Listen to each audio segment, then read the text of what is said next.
we're doing an event, were $150 a night. In off-season, they're $39 a night. Wow, what a difference. Right? Huge difference just based on supply and demand. So focus on looking for those off-peak seasons to do things. All right? And just know that you got to go in knowing what your bottom line is and focus on that and get educated. When you're talking to a decision maker, how do you know when to go to that next person to see if you get a better deal? Well, they'll let you know. They'll say, well, I'm not sure if we can do that. I was like, oh, who else can I talk to? Just ask them. If they say, no, I can't do that, I was like, well, who would I be able to talk to make sure this gets done? Because I know your hotel wants our business, don't you? All right? All right, so these skills are dangerous and also fun. Who thinks this is pretty fun? Say, oh, yeah. Oh, yeah. All right, so this is going to make a huge difference to your bottom line. And just look for that win-win. Awesome. Okay, so other logistical things to consider is make sure your merchant accounts are all set up and they're processing. Make sure you follow up. Make sure you have a good system in terms of delivering the product, customer service. Make sure as soon as someone orders, you have a good way of following through. Make sure that they're happy with their experience. There's a whole thing that we call the stick campaign. Write that down, stick campaign. What's it called? Stick campaign. What is a stick campaign? Stick. A stick campaign. I'll give you a hint. It has nothing to do with trees. What is a stick campaign? All right, so a stick campaign is when you bring someone into your database or they buy something from you, how can you make sure that they don't refund? Or how do you make sure that they actually consume the product or participate? For instance, with the Investor Summit, it's a great example. So with the Investor Summit, Joe here might get an invitation from Dan Merrill to register for this free investing seminar, right? He gets a special deal because he's one of Dan's students, so he and he alone will be able to come for free while everyone else is paying $997, right? So congratulations, he's all excited about it. He opts in, he registers online, and here's our numbers, just so you guys know. With free, don't expect a lot of commitment. Don't expect people to actually show up. That's the problem with free. The people that should show up, but everyone else don't. So for instance, with the Investor Summit, on average, we'll have 900 to 1,000 people register for the event, and on average, we'll have about 150 to 250 people actually show up. Right? Those are the numbers, just to give you a perspective. So anytime you're talking to someone and they say, oh, we've got 900 people registered for this free event, I'll say, oh, great. So you have about 150 people there. Good. And that's a lot for this day and age, right? People hear that I'm getting that many people there, they're like amazed because a lot of people are struggling to get 30 or 40 people in a room. So just any time like a promoter is talking to you and saying they're going to have a certain number of people there, just take it with a grain of salt. Because they're all highly optimistic. All right? I can't tell you how many events that I've heard of where they're anticipating 1,000 people to be there, and that's what they're telling all the speakers. Speaker gets there, and there's 23 people in the room. Oh, wow. And they've paid for an entire room set up for 1,000 people, and they've put $30,000 into their AV system, right? And they've guaranteed 100 rooms at the hotel or whatever, right? Everyone say bloodbath. Right, so unfortunately that's what happens, and I've seen it over and over and over again. So manage your expectations when doing it, and understand if it's free, just anticipate 20 to 25% show up rate. And in order to make sure that you have the best show up rate, have a stick campaign. So part of our stick campaign is once someone registers, then that's when the real marketing begins. That's when we start showering them with bonuses. And we have bonuses that come every 2 to 3 days. We just really want to build that relationship. We want to have them feel and experience that value. We want them to understand what we're all about. And that's when we do teleseminars with the speakers that are coming and have the speakers share what they're excited to teach. And so it's all about building those things. Part of the stick campaign is a direct mail piece that we send out to all the people that register. So they register for the event. A week before the event, a direct mail piece is going out and say, hey, here's your ticket, so glad you're here. When you come, you'll get this and this and this, plus all these additional bonuses. Look forward to seeing you time and date of the event. All right? Got it? Everyone say, I have a powerful stick campaign. I have a powerful stick campaign. The stick campaign. So another thing, too, is when someone buys your product, you want to make sure that they're happy with it. So customer service, those things, all of those help with the stick factor to make sure that they're not going to be returning it. All right, so in terms of return policies, there's lots of different philosophies around there. There's really two schools of thought that I subscribe to. Number one is have them make a decision in a very short amount of time, 3-day right of rescission policy. If 3 days decide they don't want to do it, then they get their money back. Another one is a year. They have a whole year. Like if they buy a product, they have a whole year to return it if it doesn't meet their guarantees, whatever. The two things that happen is, number one, either they look at it, and if it's not right for them, they get it back to you as soon as possible, so you don't have to deal with it ongoing. But the other thing that happens is most people will be less likely to return it and actually use a product if they know that if they know that their time's passed. Does that make sense? They're more likely to actually use the product.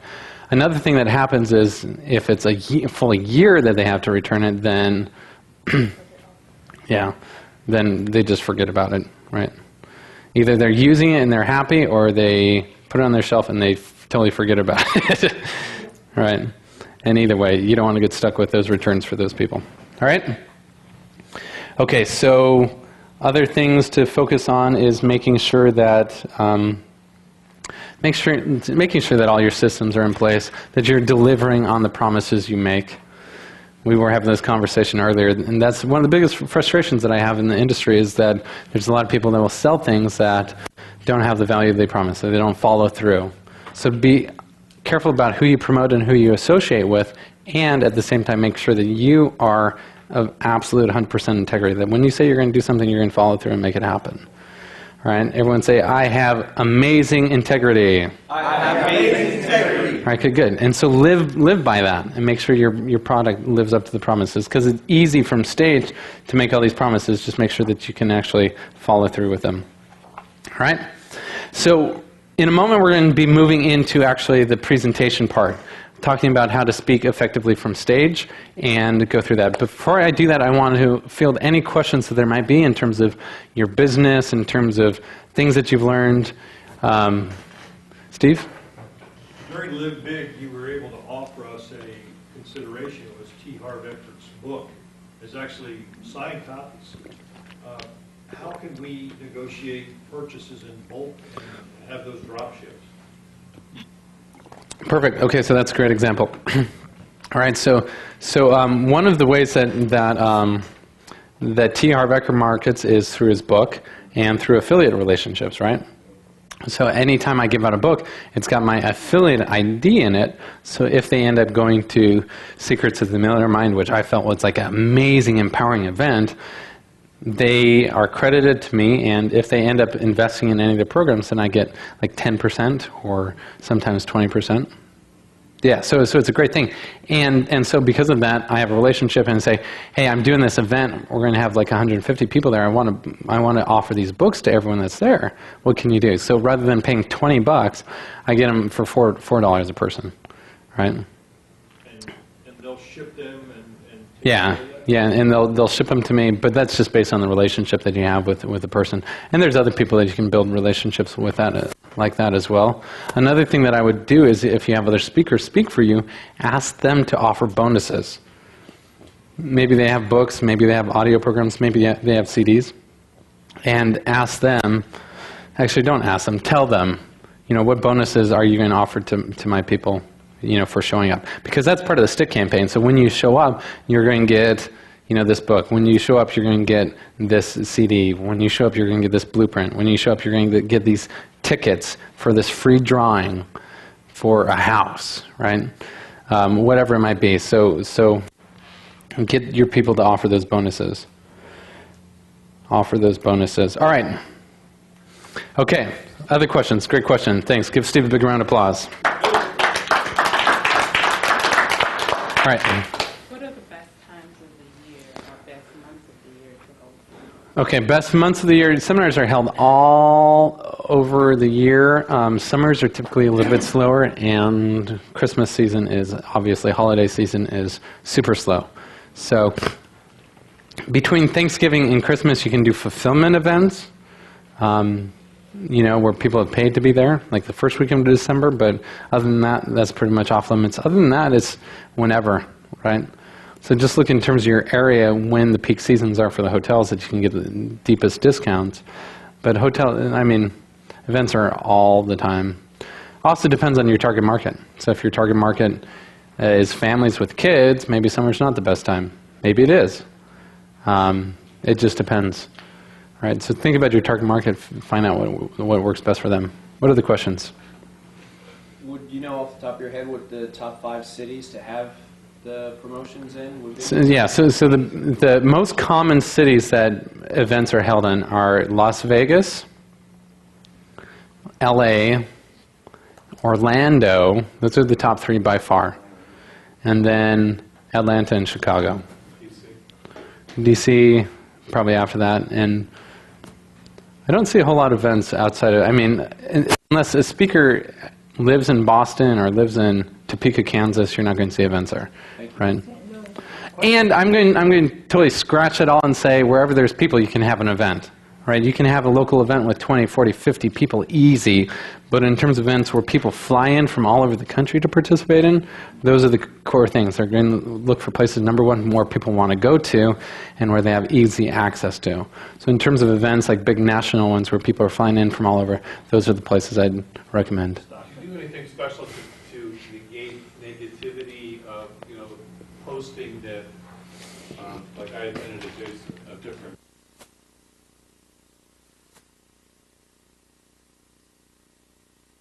anything like post your own testimonials or anything in order to... Yeah, so that's an interesting thing. When someone has a bad experience with you, there's a lot of ways that they want to get revenge on you, which is, posting online, or there's a rip-off report and a whole bunch of other sites like that. And to a certain extent, that's inevitable and unavoidable because there's always going to be someone that has a bad experience no matter how hard you try. And at the same time, you can do some things to build your brand and post your own testimonials or do other things. That's something I haven't personally really focused on, don't know exactly how best to do, but it's something that's really important to make sure that your name stays clear and that people understand the value that you have. Yeah, does that answer your question? All right, good. Good questions. What else? 2 more locations are Dallas and Charlotte. Okay, good. Miami. So I don't see so many in Miami, but events happen in Miami, right? All right, so I'm just talking about the main events, and once again, like, you can go to the biggest podunk town, and you can still hold events there. Like, for instance, our last Investor Summit was in this little, it was this little town called Stockton, California. It's not a little town, but it's not like the normal hub. But the reason why is, my friend Tamara Aragon, she's got a big presence, big following there, and she just said, Gerald, hey, let's partner on an event. I'll help you market it and stuff. And so I was like, okay, let's try it out. So she was responsible for all the marketing and helped pull that. And so it was good, but it was in a place that I normally would have expected to do an event. But once again, it can happen anywhere. All right, what else? Good questions. Good questions. Anything else? You did mention about remaining in integrity and be cautious on who you affiliate yourself with. Yeah. How do you, as ground floor entrance to possibly public speaking, how do you screen people to know what their history is? I don't want to drop any names, but I'm saying... No, I totally understand that concern because that's something that, to this day, I still struggle with. Because, you talk to someone, and, they're the best person in the world, and their program sounds unbelievable, and they're doing great things, and so you anticipate that. And you might even hear a few good things from other people, and then you actually promote them or let them speak, and then you realize that, oh my gosh, like my students aren't having the experience I want them to. And that's hard. That's really hard. So a couple things that I'm doing now is I'm making sure everyone that speaks, I have a review course.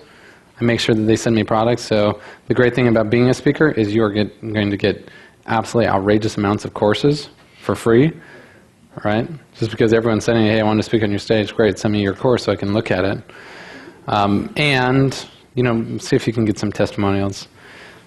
I wish there was like a no foolproof way to do it. Just do the best due diligence you have, talk to other people in the industry.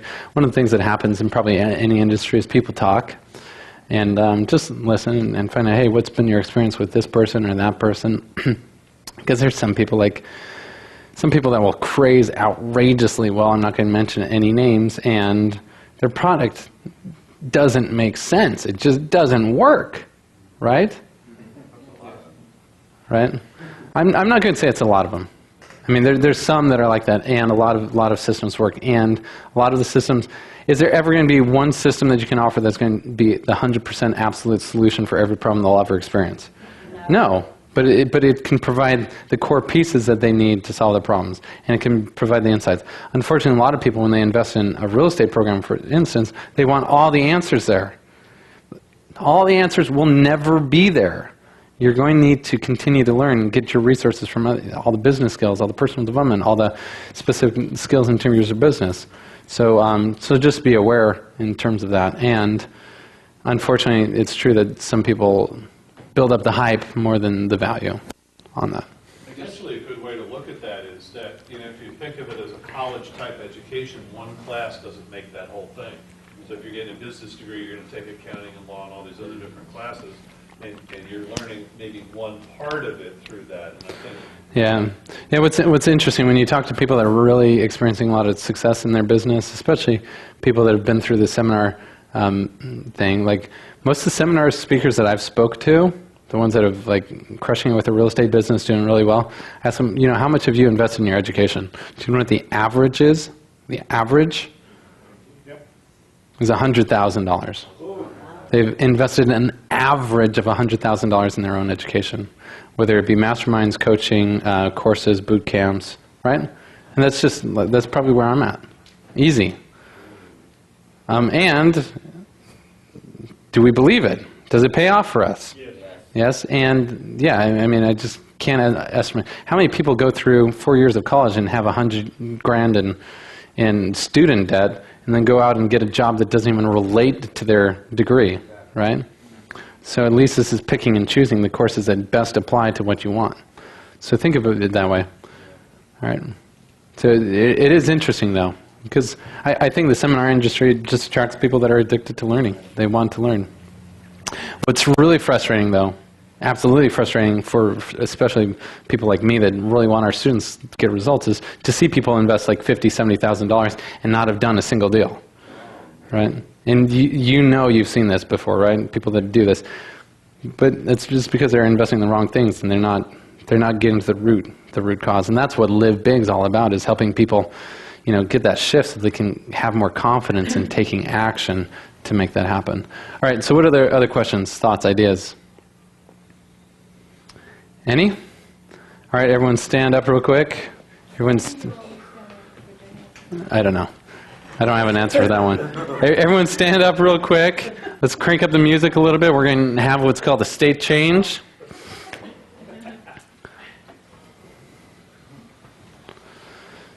All right, everyone reach up high. Oh. Start moving your body around. Get the energy flow. You had a good lunch. All right, everyone reach over this way. Everyone reach over this way.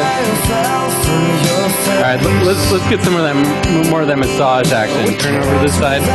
So if you guys ever go to Tony Robbins events, you're going to have the best massages of your life. They have like 15 massages a day, and a lot of times it's like 3 people on one, right? It's like, oh yeah, make them feel good. Down the back, down the back.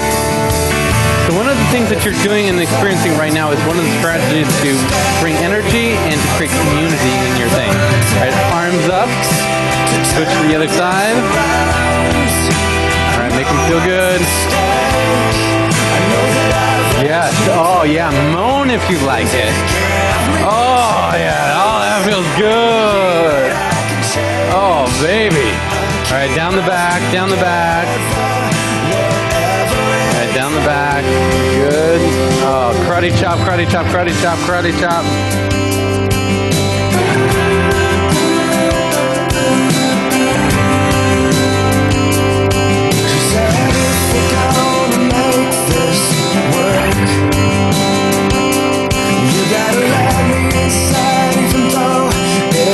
All right, good job. Everyone give yourselves a big round of applause. All right, everyone have a seat. You guys feeling a little better now? Okay, good. All right, good. So, let's talk about actually speaking from stage and some things that will help make your experience as a speaker more beneficial and also the value offered to the promoter and the audience more. All right, so there's some things that you need to do before you even get on stage that will help you be successful. All right, so number one is you are going to look for ways to create relationships with the promoters and for the people that are letting you on their stage. Really focus on building those relationships.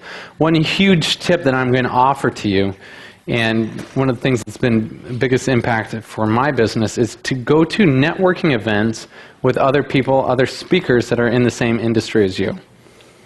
Right? Go to networking events where other speakers are. Because those other speakers are the ones that are doing events. Those other speakers are the ones that are going to be speaking on your stage. So go to those and go to them repeatedly. Because one time you meet them, great, you start a relationship. But when you go back repeatedly, that's when the relationship grows into something that can be valuable for you. So there's a lot of different things. But no matter what your niche is, there's groups, there's places where the speakers from that industry congregate. Okay, whether it's transformational speakers, whether it's real estate speakers, whether it's other types of authors. So there's a lot of powerful groups. So a couple that are like common ones now. And once again, I don't know how prevalent these were a couple years ago, but this is kind of what helped me break into the business. There's a group down in Tampa called the Winner Circle, and there's another group that meets a couple times. It's led by a friend of mine named Larry Benet. It's called SANG, which is Speakers Authors Network Group. All right, and that's where a lot of the top. It's called SANG, S-A-N-G, and that's where you'll go and you can just be face to face with people like Mark Victor Hansen from Chicken Soup and the Soul. You know, people like Tony Robbins has spoken there. Become friends with Les Brown. Another group that I met a lot of speakers, including my current business partner, Gerald White, is a group called CEO Space. All right? And that's also where I met like Lisa Nichols from The Secret, or John Assaraf, or some of those other speakers. Another thing that I'm going to highly recommend too is just when you find speakers that you want to be connected with, get involved with their highest level of mastermind. Right. So the people that, when you join a mastermind where they charge like $15,000 to join the mastermind, do you think you're going to find people that are qualified, good people to work with? Right? Yeah, inevitably, absolutely. Only people forking over 15 grand to be a part of this mastermind group are people that are serious about their business. Right? So look for the highest level mastermind that you can join. I'm not saying that that's what you need to do right up front, but if you're serious about your business, just by hanging around and having that type of network and having those relationships, I guarantee it'll be worth a lot more than $15,000 you invest in being a part of it. So look at those relationships that you can use to build that. In addition to that, just really focus on how can I reciprocate with the person that's going to let me speak. How can I add value to them? Like the biggest thing that you can do to get on other people's stages is to get them on yours. Right? To build your database so that they can speak to your database and you joint venture and speak to theirs. So that's the type of reciprocation that you're looking for. So you're looking for those joint ventures. In addition to that, when someone does invite you to speak on stage, here's a few keys to be sure of. Number one, make sure you are prepared. You want to be prepared. Be what? Prepared. Be prepared. So make sure you have your presentation ready. You know what you're going to be talking about. Make sure you've worked on your presentation. Make sure that when you show up, you show up early, and you are dressed for success. Dressed how? Success, right? So you want to be able to present the brand that you're trying to convey. Whatever that is. You're trying to look presentable and to be someone that the people are going to connect with and listen to. In addition to that, you're going to want to make sure that you have your PowerPoint prepared, that you have your speakers, or you have your staff or volunteers that's going to be specifically helping you and there to assist you, with the process. I've just noticed that both you and Garrett seem to dress a little, how can I put it? Less formal? Out of the norm than what you might expect. Yeah. Less forward. It's even when he takes his shoes off and he's a Yeah. very relaxed type of guy. Yeah. Is that the brand that you're projecting? Yeah, absolutely. Absolutely. So obviously, Garrett especially is all about breaking patterns. He's all about showing up on stage where everyone else is wearing suit and ties and coming in jeans that are rolled up and bare feet, right? And it's part of his brand. That's part of his appeal. That's part of what people are drawn towards, because he's willing to stand up and be something different and to be authentic and to be real. And that's his brand. That's who he is. And there was a time where he dressed up in elaborate suits all the time. And he's just like, no more. Like, I just want to get in people's faces and make a difference and be real. But as newbies, we can't do that, can we? Why not? Right? It just depends on what your brand is. And at the same time, if you're presenting a certain program about money or about success, maybe the brand you need to present to get your message across is suit and tie, because you'll have to admit that with certain messages, you look at someone and you judge them immediately, right? Absolutely. Right? It's unfortunate, but true. Yeah, and unfortunate. And you'll also notice, like, when I go through the Investor Summit, like the first day I'm going to be dressed in a nice, not overly done suit, but it's a nice dark tan suit with a white shirt, and I mean, I look sharp, but not like over the top, not like with my $40,000 Rolex and my pink tie and everything else, right? But it's a suit that consciously I'm thinking, okay, this color is one that builds rapport with people. I trust. I look professional. I'm presentable. And then as I go through in the event, as I want to build more rapport, then I can dress into some more casual clothes, have some jeans, and especially when you come back in the evening sessions, I'm going to be dressed down, totally casual. Let's have some fun type clothes, right? Do you see kind of the psychological process as you go through that? And then when I step into the third day, if I'm selling my coaching program or something else, I'm going to be dressed in a nice, sharp, crisp, and dark suit. Right? Just because, all right, it's time to get down to business. Let's focus. So it just depends. In general, I'm going to recommend that you come with a dark suit, white shirt, unless you're a lady, then just come in a very, very professional looking outfit. But be conscious, look at yourself and say, hey, is this a guy that I want to listen to? Does that make sense? Yes. All right. And is that kind of what your experience has been? Like, for me, like, the reason why I'm not dressed in a suit is I don't feel like wearing a suit today. I just want to talk to you. I just want to share with some things, right? And are you okay with that as an audience? I'm okay with you doing that, but I know myself and I know my message, and I'm going to unfortunately be put into a suit, but I'm uncomfortable being put into a suit for the purpose. Okay. So just analyze that. And think about that. How do I really want to show up? Is there a way that I can show up powerfully and authentically dressed in something that I feel like represents me? I think there's a compromise. Yes. Yeah. So just look at that. Obviously, there's no point in, like, I'm totally not an advocate on getting on stage and pretending you're something you're not, right? So don't be a phony. Just be authentic. And like Garrett and I have this whole philosophy that there's a massive revolution that's happening, that all the BS that you've seen in the past isn't going to keep working like it has in the past, right? And it's time for the revolution. It's time for people to show up real and authentic. Who's in for that game? Say, oh yeah. Oh yeah. Right? And that's what people are hungry for. It's like the whole shift in culture has changed. We're sick of the models of the past, and it's time for something new. All right, so that's another reason why it's important that in your presentation, we'll be talking more specifically about elements of your presentation, but just be real and just talk about, talk about your life, talk about the things that are really going on for you and what's important to you. All right, any other questions? That's a great question. Give Steve a big round of applause.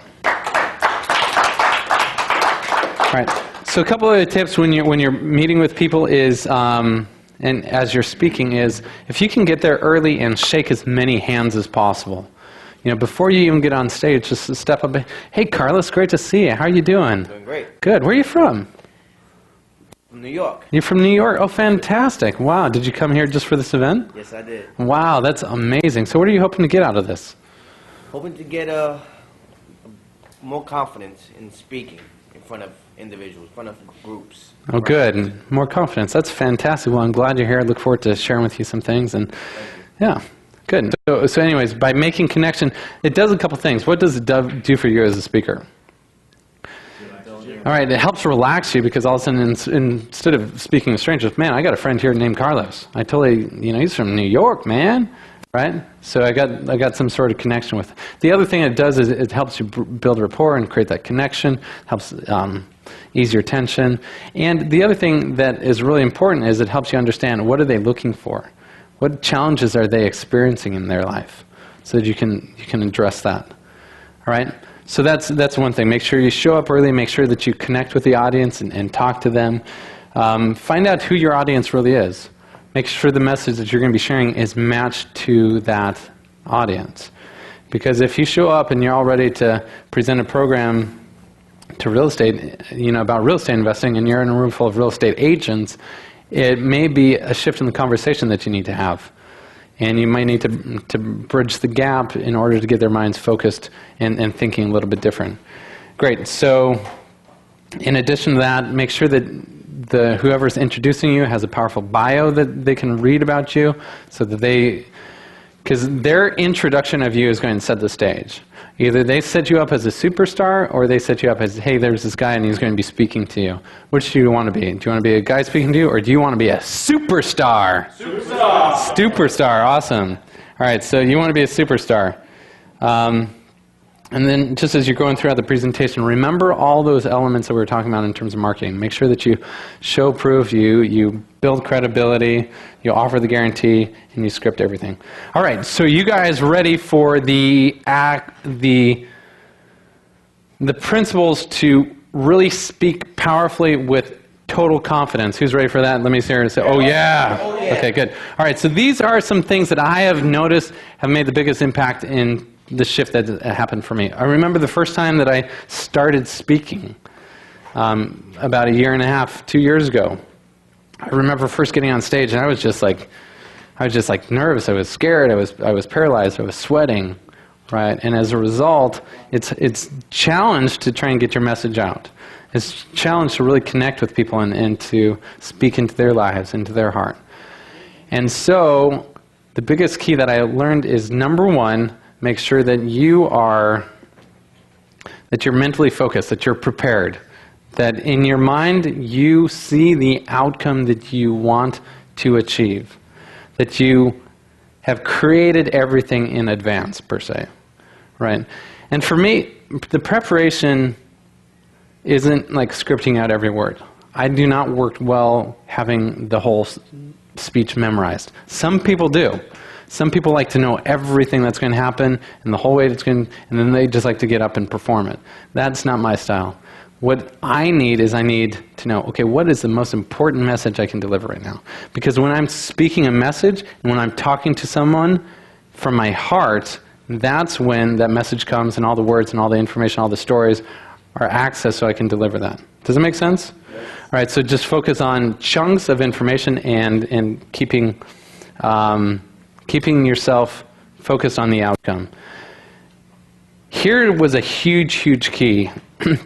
And you might have heard me talk about this before, but it's the importance of state. What is it? State. What is it? State. All right, state. Who can tell me what state means? Your mind, your brain. Okay, so mind, your emotional state, and even more importantly, your physiology, because everything's connected to your physiology, right? Your whole experience of life is based on, you know, your state, really, but it's physiology, it's your focus, and it's your mindset. So I just want you guys to role play, and you may have experienced this before, but I want you to do this just so you can emphasize in your, energetically what this means. So go ahead and just get in a state where you're feeling unresourceful or you're feeling depressed. Go ahead and get in that state right now. How would you act? How would your body be if you're feeling depressed, Da Vinci? What would you look like? Like physically, if you're feeling depressed, if you're feeling kind of sad. Okay, good. So is your breath deep or shallow? Shallow. Right? Are your shoulders hunched or are they back? Hunched. Is your focus up or is it down? Down. Right? So this is how you do depression. Right? It's not anything else, but it's a habit of, when I'm in a depressed, unresourceful state, this is how I am. Right? All right. Okay, break that state. Everyone say, oh yeah! Oh yeah! All right, so let's see some power. Get in a powerful state. Feel that strength. Feel that strength. Shift your body. Move your hands. All right? All right. How are you feeling now? Great. All right, so that tiny little shift makes a big difference. Raise your hand if you felt that, right? That tiny little shift. What are you doing now? Are you sitting straight up or are you slouched? Is your focus down or is it up? Up. All right, is your breathing shallow or is it deep? Deep. All right, so it's deep. Those little shifts create a big change. And let me ask you a question. Are you in a more powerful state or a weaker state? You're in a more powerful state. Are you in a state where you're going to be able to learn better? Yes? So there's two things I want you to remember about state. Is number one, your state as the speaker is everything. Your ability to get up there and connect and be powerful is based on the state that you're in. And the experience of your students is also about state. So for you, I actually want you to go ahead and put your notebooks down on the floor. We're going to take this up a notch. We're going to take this up a notch, and we're going to see what happens to our state when we actually engage our physiology a little bit deeper. So everyone stand up. Everyone stand up. And just for 10 seconds, we're going to have you move your body, and we're going to have you jump up and down. And just get tuned in. What am I feeling right now? And I'm going to have you have a comparison between what you're feeling in 10 seconds. You guys ready? Yeah. Are you ready? Yes. All right, now go. Just jump up and down. Move, move, move. Move your arms. Keep it up. Go, go, go, go, go. Just like this. Go. All right. Oh, get that blood moving. 4, 3, 2, and 1. Just breathe in deep. Oh, do you feel that strength in you now? You feel that energy coursing through you? Raise your hand if you feel more powerful now. All right? All in 10 seconds, just like that. How fast? 10 seconds. All right? Just in 10 seconds by engaging your physiology, getting your blood pumping, get your oxygen moving through you. So can you see how if you're in a state where you're nervous, where you're scared, and your breath is shallow, and you're internally focused, do you see how it might be hard to get on stage and be powerful? Yes? And can you notice how in 10 seconds, by changing your physiology and moving, that you can get up on stage and boom, right? Deliver with power and with confidence. If you can see how that would work, say, oh yeah! Oh, yeah! All right, go ahead and have a seat. So this was really key, and it's something I actually, Tony Robbins, before he gets on stage, that guy's an absolute machine. Before he gets on stage, he actually has a trampoline, a little mini trampoline behind the stage. Because he knows the power of state. If anyone knows, he knows. And so before he gets on stage, he's going to do this. And that's why also you'll see, when you go to the events, there's a lot of dancing. There's a lot of movement, a lot of loud music. It's like a rock concert. Why would he do that? That energy is everything. Energy is what? Everything. So energy is everything, so constantly throughout the day. That's the reason why he can start at 8:30 in the morning, and your first break, the first time you're let out of the room, is 7 o'clock at night. Right? And you're like, oh my gosh, is it that late already? And you have an hour and a half break, you come back, you go from 8:30 to 2 o'clock in the morning. And he's on stage the whole time. Right? Just because he's in that peak state and he's delivering, and you're like, oh my gosh. But they have lots of breaks where you're standing up, you're moving, and he has something. Make your move, yes! Make your move, yes! Make your move, yes! Say yes! Yes! And this entire auditorium of 3,000 people is just erupting in this energy. Because in order to create that change, in order to create that internal shift that he's looking for in that environment, state is so important. And that's, I mean, it's really a powerful experience. Wouldn't you agree, John? Yes. Say yes. Yes. All All right, so you'll notice also, and this is what I want to tune you into. So you'll notice that a lot of times I'll ask questions. I'll ask what? Questions. And I'll have you repeat. I'll have you what? Repeat. Why, I mean, really, really, why am I doing that? To engage. Yeah, it's all about state for you. It's all about shift in state and getting energy.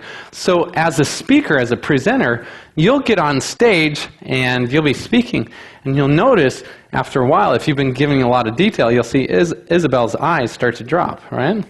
Because Isabel's been really tired today. And when I see that, or when I see Steve starting to droop off after lunch, then I know, okay, I need a state change. I need either a repeat, I need a question, I need to do something to bring up the energy. Is this important? Yes. Yes, okay, and that's another reason why we do this.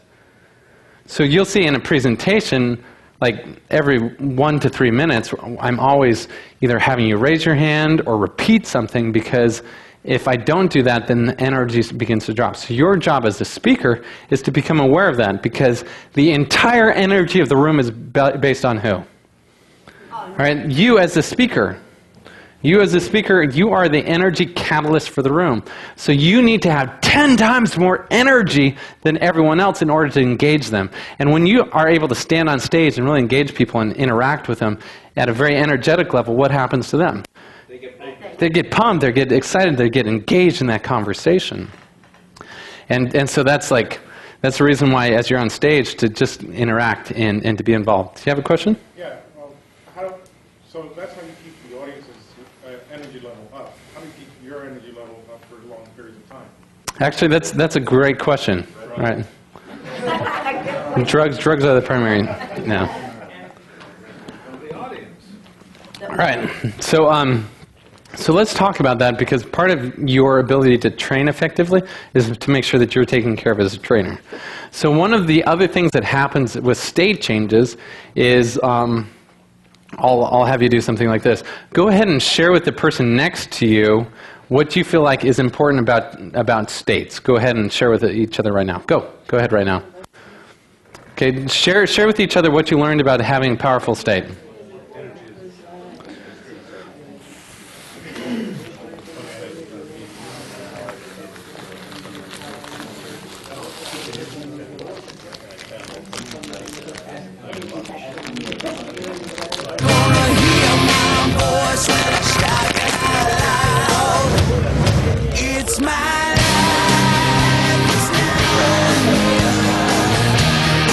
Okay, everybody freeze real quick. All right. Everybody freeze, time out, look up here. So as you're doing that, what am I doing? Right? I don't care how long you go, I'm just having a good time back here. Yeah, so those state changes are, especially when you're doing long trainings, they're as much for you as it is for the audience. Because there's a couple of things. Actually, why don't you go ahead and keep talking while I finish this up? Go ahead, keep talking. I got to finish this.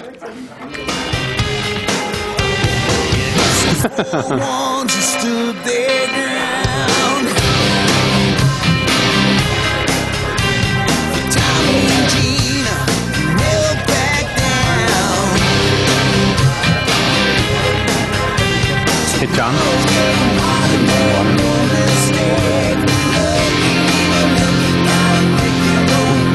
Okay, I'm ready. All right, give your partner a high five and say, "You're awesome!" Okay, so that's another example of what? Giving your partner a high five. What is that?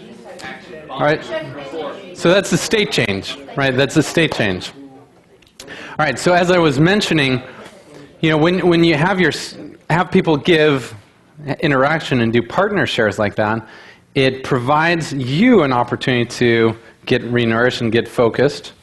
And in addition to them, it gives them a chance to reinforce and makes them the star. All right, so remember, your goal is to make the audience a star. Who? The audience. Make the audience a star by giving them a chance to participate, giving them a chance to interact and ask questions. All right, so that's really, really important, though, especially when you're doing long trainings, Da Vinci. But other things are just really basic. Just make sure that you have the nutrition that you need. For me, sometimes it's hard, because when I'm doing events, I just get all wrapped up, and sometimes I forget to eat. So that's why my Chevy, My logistical guy, my friend, is always there to say, hey, here's a power bar, eat this. Hey, drink this. You'll need the energy, right? Almonds are a great thing to do. And just, I mean, there's a lot of tips for having high energy. But probably one of the biggest things is when I speak, and when I'm going to speak during the day, I make sure that I always exercise during the morning. Because I notice that energy carries me through. So just making sure that I have some good energy in the morning, and that carries me through. But making sure that you have things. And also another thing that I do a lot, especially when I have long days, is during the midday, during lunch or something, I'll go up to my room and take a nap. All right? Or sometimes when another speaker is speaking, I'll be like, oh my gosh, I'm totally drained. I need to check out for like an hour. Like make sure that I'm awake by the time I need to be on stage. Right? So just take care of yourself. That's the biggest thing. Does that answer your question? Yeah. All right, good question. All right. I have a question then. Do you feed off the audience when you're doing this? Totally. Totally, which is huge. And that's another thing. Like when you're on stage, when you're in front of a whole bunch of people, you know, you're getting all this energy from everyone else. And it just becomes so much easier to give back. At the same time, you need to be the catalyst for everyone else. And when you have a good audience, it makes it a lot easier, because when I say, oh yeah, say, oh yeah. Oh yeah. Right, then all of a sudden it's like, boom, all right, I got a lot more energy just from your interaction. Because you're constantly sending energy back to me when I'm asking for it. And at the same time, if you drone on and the audience starts to drop, then all of a sudden your energy will reflect that as well. But just know you are the catalyst to make that happen. So part of the key in making sure that those state changes are effective is to establish it when? Right at the beginning. Right at the beginning. You need to establish that, otherwise it's not going to work. You can't go halfway through the presentation and then say, oh yeah, and expect a response, right? They're like, where'd that come from? Right? But if you start off the presentation by saying, by a show of hands, who's ready to have an amazing day? Say, oh yeah. Oh yeah. Let's try that again. By a show of hands, who's ready for an amazing day? Say, oh yeah. Oh yeah. All right, see the notice in that? Notice the difference? All right, so let's go ahead and talk about that process of enrolling the audience. What's it called? Enrolling the audience. Because, wouldn't you agree, it's a whole lot easier for you to teach if they're giving back to you. Would you agree with that? Yes. All right. So constantly be looking at ways to enroll the audience.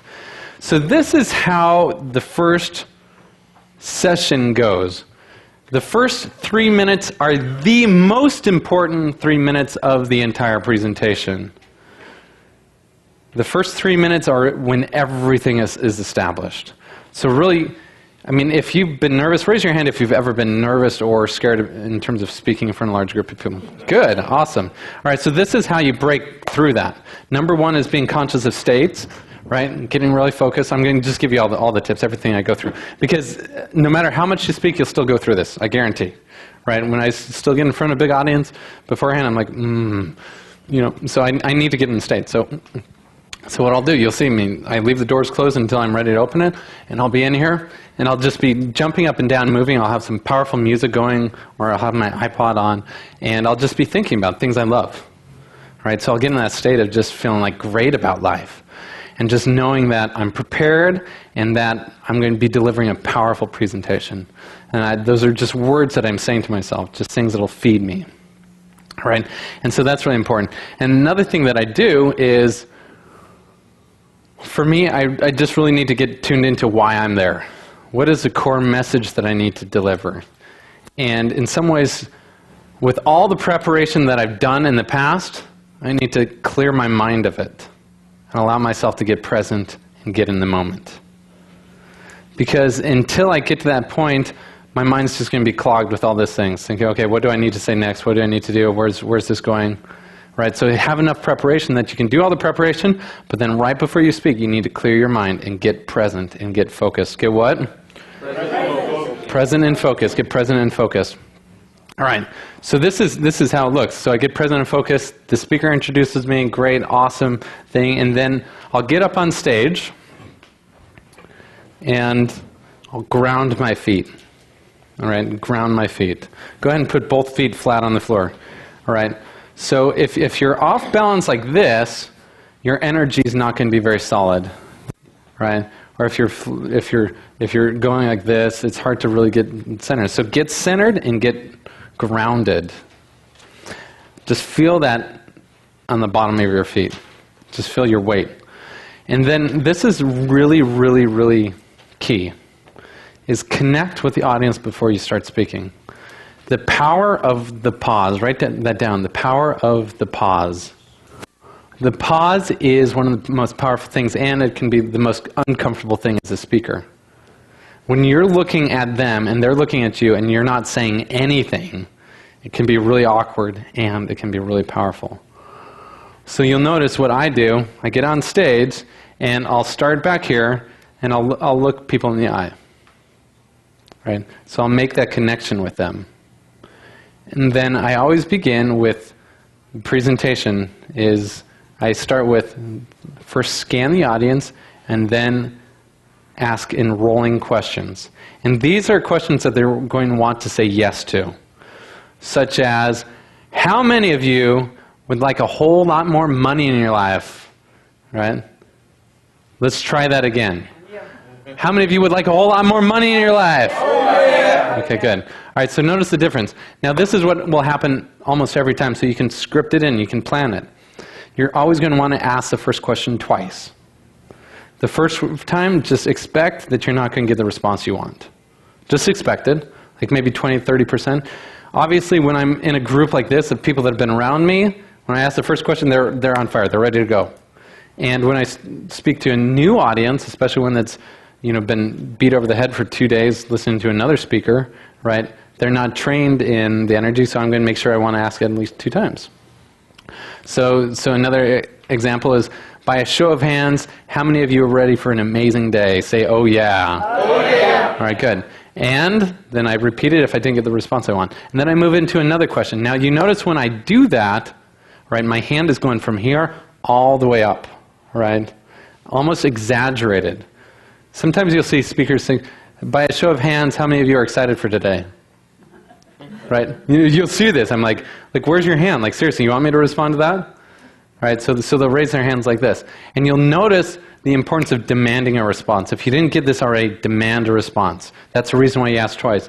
Say, I mean, seriously, how many of you would like to have a lot more money in your life? Say, oh yeah. Oh, yeah. Right? See that? So by demanding a response, and you're going to need to do this over and over again in your presentation. Another thing you can do is, raise your hands if you would love to have an extra $30,000 in the next 3 months. Oh, yeah. Oh, yeah. Yeah, and just raise your hands, right? So this is another way of demanding a response. Like, hold your hands up until you have enrollment for everyone. And look around. If someone's not raising your hand, make them raise their hand. And they'll raise their hand, right?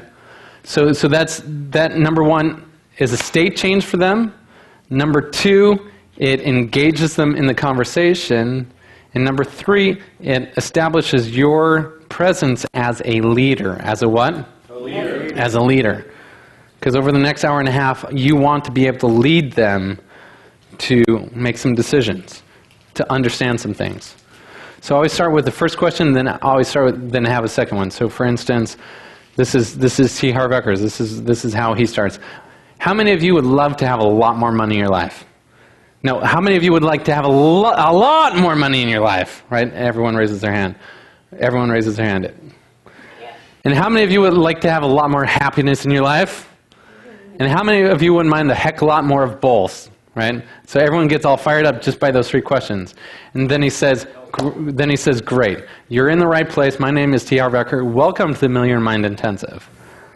So it first begins with getting on stage, grounding yourself, scanning the audience, making sure that connection is there, asking the enrolling questions, because enrolling questions are training the audience, and they're engaged in the conversation that you're about to have.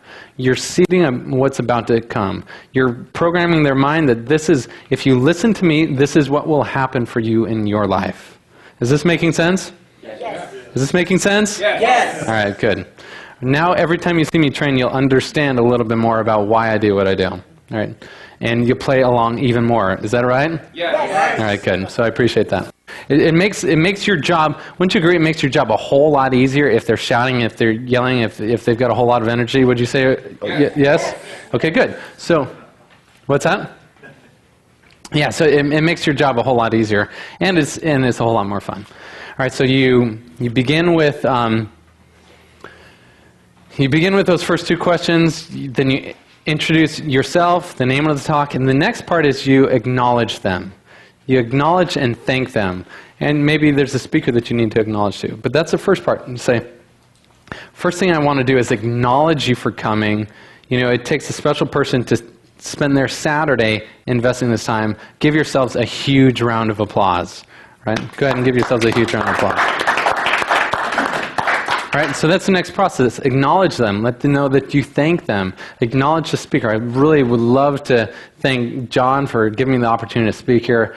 Thank you, man. I really appreciate it. And the only reason why he had me speak is because he's totally committed to your success, right? To making sure you get the most. So scan the audience, give them things. And remember, it's really about the audience.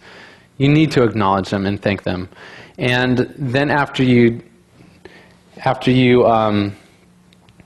introduce yourself, you introduce your talk, you acknowledge the audience, the next part is you need to let them know why they should listen to you. All right? So this is when you go into something called earn the right. Write that down, earn the right. Or ETR. This is your story. This is why your credentials, your experience, why you're qualified to speak to them about what you are. And a lot of times your earn the right will be about where you used to be and where you are now. So a great example of a story, like a powerful story to create that credibility, is something that's called a dip. All right. So this is just a language pattern or a type of communication that's really useful.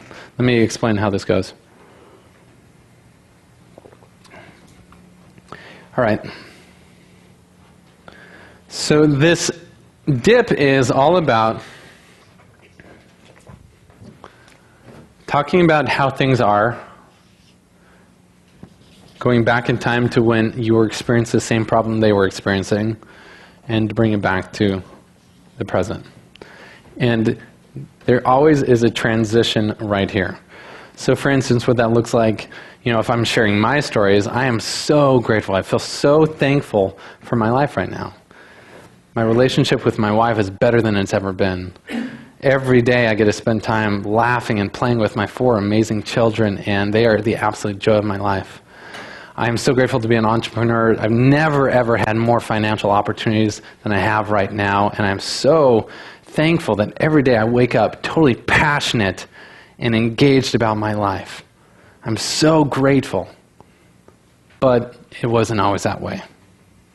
I don't have to rewind too far back in my life where things were really tough with business, where I had gone through and made some huge mistakes and invested in the wrong time in the market and ended up with 3 properties that went into foreclosure. And stuck, fighting, trying to figure out, how am I going to pay the bills? How am I going to make this happen? And to notice the stress that I was having in my relationships and with my wife, and to have my wife come to me and say, Gerald, with tears in her eyes saying, I'm done. I can't take this anymore. I was on the verge of losing it all. Until I discovered the principles that I'm going to be sharing with you, and everything changed. And by learning the things that you're about to learn, all of a sudden my relationships were re-energized, my business began to flourish, and my health began to erupt in a way that I have more energy than I've had since high school. Right? So this is my story, this is my experience. As you listen to me, does that help you connect to me a little bit better? By a show of hands, can you relate to any part of that story? All right. So that story helps me demonstrate that this is what I have gone through. If you've experienced any problem like I've experienced, then please listen up, because this message is what you need to hear. And a lot of the people that you're talking to are going to be where? They're going to be in that dip. They're going to be looking for that answer that you're about to provide. And so it's this is just a way of earning the right and say, this is where I am, things are great, you know, this is what's going on. But it wasn't always that way. I'm not some superstar, and it used to be really, really tough until I discovered what I'm about to share with you. And this can happen regardless of whatever you know, principle you're trying to teach. But where was that shift for you that made everything turn around so it became what it was? If you're getting this, turn to your partner and say, oh yeah. Oh, yeah. All right. So focus on earning the right. Other ways that you can earn the right is just by talking about credibility and talking specifically about why you're here, why you were invited, what makes you the expert. I mean, you can talk about credentials and education, you can talk about experiences, you can talk about specific deals. All of those things help you earn the right so that they, as an audience, tune in and say, yes, I want to learn from him. Yes, he has a message that means something to me. In 90 minutes, how much time should be on vesting yourself credentials and your background? So this whole process that I'm sharing with you should take no more than 5 to 7 minutes. About 5 to 7 minutes to get through, scan the audience, enrolling questions,